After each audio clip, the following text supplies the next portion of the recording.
want you to hit me as hard as you can. Why?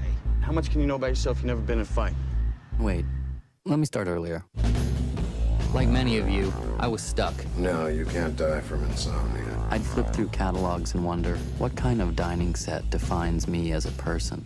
This is your life, and it's ending 1 minute at a time. I prayed for a different life. Soap. I make and I sell soap.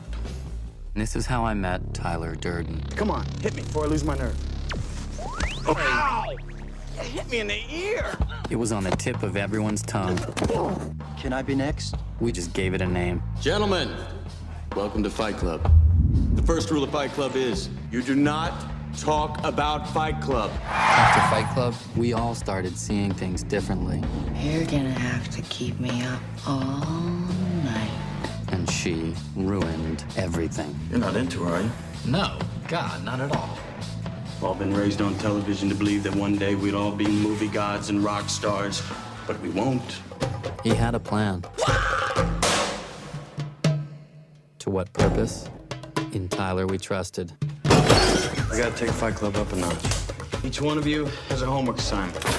You're gonna start a fight with a total stranger. That's not necessary. You're gonna lose. That hurt. You were looking for a way to change your life. You got it. I'm stopping this. It's already done, so shut up.